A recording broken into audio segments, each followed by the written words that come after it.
رسول اللہ صلی اللہ علیہ وسلم نے فرمایا کہ جب تم اپنے بستر پر لیٹنے آؤ تو اس طرح وضو کرو جس طرح نماز کے لیے کرتے ہو، پھر داہنی کروٹ پر لیٹ کر یوں کہو: اے اللہ، میں نے اپنا چہرہ تیری طرف جھکا دیا، اپنا معاملہ تیرے ہی سپرد کر دیا، میں نے تیرے ثواب کی توقع اور تیرے عذاب کے ڈر سے تجھے ہی پشت پناہ بنا لیا، تیرے سوا کہیں پناہ اور نجات کی جگہ نہیں۔ اے اللہ، جو کتاب تو نے نازل کی میں اس پر ایمان لایا، جو نبی تو نے بھیجا میں اس پر ایمان لایا، تو اگر اس حالت میں اسی رات مر گیا تو فطرت پر مرے گا، اور اس دعا کو سب باتوں کے آخر میں پڑھ۔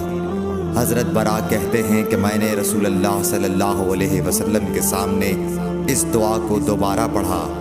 جب آمنت بکتابک الذی انزلت پر پہنچا تو میں نے ورسولک کا لفظ کہہ دیا۔ آپ نے فرمایا نہیں، یوں کہو ونبیک الذی ارسلت۔ صحیح بخاری حدیث نمبر 247۔